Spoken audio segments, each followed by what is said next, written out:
Wrestling has had a long and storied history of lengthy gimmicks which have stood the test of time. In the modern era alone, in fact, the likes of John Cena's patriotic babyface star, Randy Orton's slimy heel, and Brock Lesnar's Hulk on steroids characters have already seen them find success across 3 different decades. And if you want to go even further back than that, you can find any number of lengthy gimmicks, such as Ric Flair, Hulk Hogan, or Gorgeous George, each of which gave the person behind them years' worth of success. But what happens when a gimmick doesn't quite have that staying power, either because it wasn't quite working or because something better came along for the performer? Well, that's exactly what we're going to be looking at today. So join us as we journey into the world of the lost and the forgotten in Brief Encounters, Wrestling's Short-Lived Gimmicks. And where better to start than with the original gimmick of the man who has, in the years since, gone on to become arguably the biggest star in all of wrestling, and that's Roman Liaki. Of course, before he was the tribal chief, before he was the big dog, even before he was the enforcer of the Shield, Roman was a young rookie hoping to make a name for himself in WWE's developmental brand at the time, Florida Championship Wrestling. And given his lineage as part of the NOIE family, combined with his prior runs in the football world as part of both the Minnesota Vikings and the Jacksonville Jaguars, he wouldn't have to work hard to get noticed, as realizing how big of a potential star they had on their hands early on, the company would get hard to work on molding him to meet his full potential. This then would see him debut in FCW in 2010 then as Roman Liaki, a cocky heel who, always dressed sharply in a suit, would regularly inform his opponents about how much better he was than them. But it wasn't like this was all talk, as when it came time to hit the ring, he'd be able to back this up with his fists too, with this thirst to win ultimately being what saw him defeat then FCW Florida heavyweight champion Leo Kruger in a non-title match in January of 2012. Had he stayed on with the developmental territory after that, then it's likely he would have been the champion himself before long. In the end though, before this could happen, FCW would be rebranded as NXT, with Liaki at this point changing his ring name to Roman Reigns. And it was this name that he would take up to the main roster with him just a few months later when, at November 18, 2012's Survivor Series pay-per-view, he, Seth Rollins, and Dean Ambrose would all debut together as The Shield.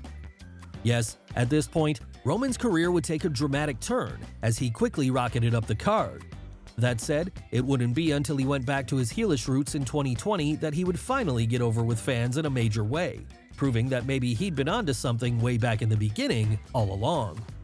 Of course, not all short-lived characters lead to bigger success for the performers behind them after the fact though, as in the case of Emelina, things would not go as well.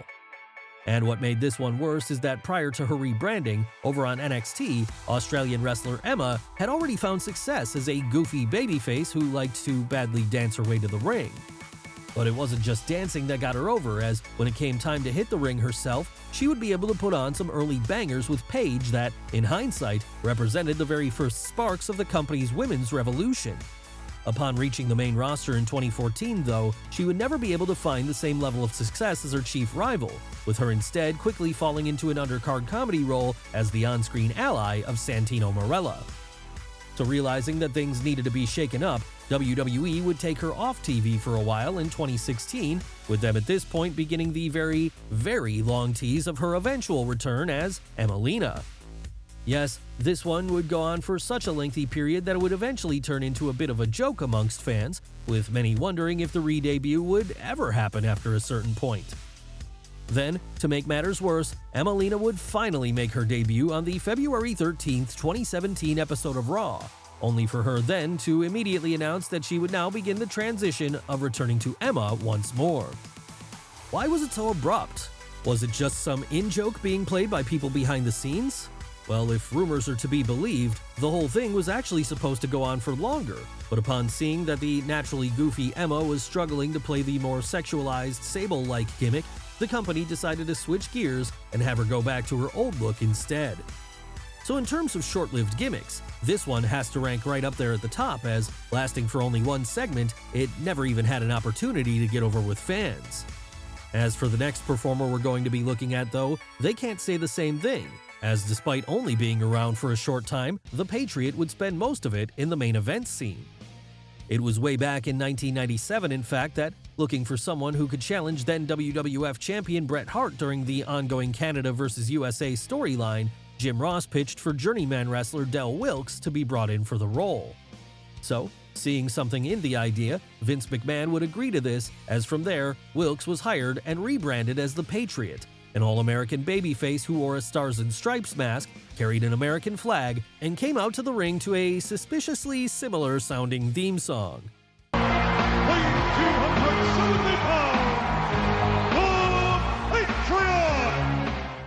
Yes, it had all the makings of an old-school patriotic character, but unfortunately for Del Wilkes, with this being the era of the anti-hero, fans weren't as interested in him as they may have been in the years prior.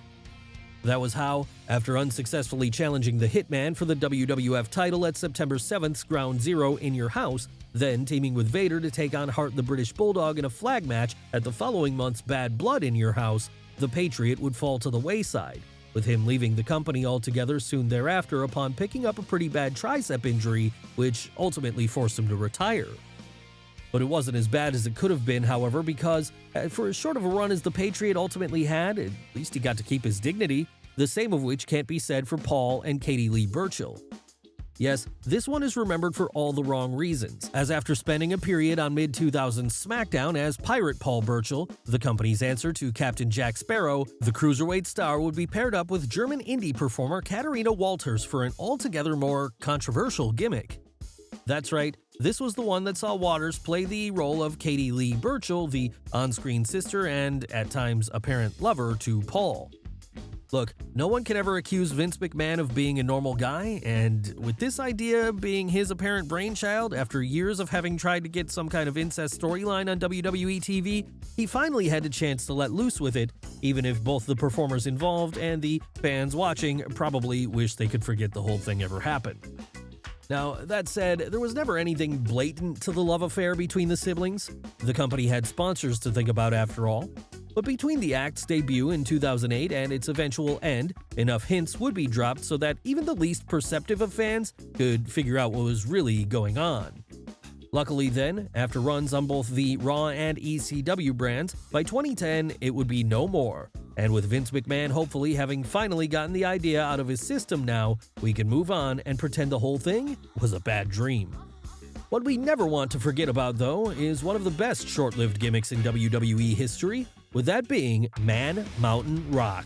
But let's be clear, Man Mountain Rock, played as he was by indie performer Max Payne, wasn't necessarily a good character. He wasn't even necessarily an entertaining character. What he was, though, was someone so ridiculous looking that we're just glad it existed. Yes, missing out on the heavy metal craze by about a decade or so, Vince McMahon decided that 1995 was the perfect time to debut the gimmick of a guitar virtuoso who frequently rocked his way down to the ring with his WWF logo-shaped instrument. Of course, unlike Elias years later, this one would fail to get over with fans, with the grunge audience of the time having little interest in what he was selling them. And despite Vince McMahon acting as his biggest cheerleader on commentary, it would all ultimately lead to Man Mountain Rock being dropped soon thereafter, albeit not before he got to have a career highlight when his thrashing skills raised the ire of Bob Backlund, leading to the two having a brief comedy feud that gave fans something good to remember the whole thing by. But finding good things to remember a short-lived gimmick by turns into a far more difficult task when we look at another character that only had a brief run a year or so following this. Yes, it was in 1996 when WWF was transitioning out of the New Generation era into one with far more attitude that Terry Gordy would get one last run with the company as the Executioner. Gordy himself had long been a well-respected figure in wrestling by this point, with his time working for the likes of World Class Championship Wrestling, Memphis CWA Wrestling, All Japan Pro Wrestling, and Extreme Championship Wrestling prior to this, helping him earn a well-deserved reputation. By the dawn of the Attitude Era, however, he was starting to get on in years, and that was why, after Vince McMahon brought him back to play the latest foil to The Undertaker, he would decide it was better to put him under a mask so as to hide his age from the audience and protect his legacy if it turned out he couldn't go to the same level anymore. Yes, this was back during the time when WWF was undergoing a youth kick, with anyone over the age of 40 being deemed to be well past their prime. So upon his debut as the newest client of Paul Bearer then, fans would have little idea it was the former Territory star behind the mask. All they saw instead was the executioner, someone who came down to the ring with a scythe in hand, seemingly ready to send heads rolling at a moment's notice. But once the bell rang, things would not go to plan for the heel as, in his only real notable bout, taking on the Deadman in an Armageddon Rules match at December's In Your House 12 It's Time, he would be soundly defeated. After this then, he would quickly fall into the background as, by 1997, he would be gone altogether. And as it turned out, he wouldn't be the only short-lived gimmick who appeared around this time, as just a few weeks before the Executioner had his cup of coffee in New York going up against The Undertaker, a hot new prospect would have made his debut, and that was Brachus. Yes, Brachus, portrayed by German former bodybuilder Achim Albrecht, had caught the attention of Vince McMahon not long prior to this, and given his absolutely monstrous physique making him look like a prototype of both Dave Bautista and Brock Lesnar, it's not hard to see why the boss would fall in love with him. In fact, if he had his way, then Brachus would have likely been pushed to the moon as quickly as possible, with him probably ending up challenging for the WWF title before long. In reality, however, things did not go quite like this. Not that it was for lack of trying though, as after appearing at house shows and on dark matches throughout the tail end of 1996 and into 1997, vignettes would begin airing, hyping up his big debut. And in these, he would make it known that his first task in WWF was to take out Vader, with the big man specifically calling out the Mastodon. Unfortunately though, before he could make it to TV, McMahon would realize that he wasn't quite ready yet, and that if he really wanted his new star to make the impact he hoped he might, he would first have to send him to ECW for a while so as to get some seasoning. So that was how, in March of 1998, Brachus would return, only to then immediately lose his first match to Goldust on an episode of Shotgun Saturday Night.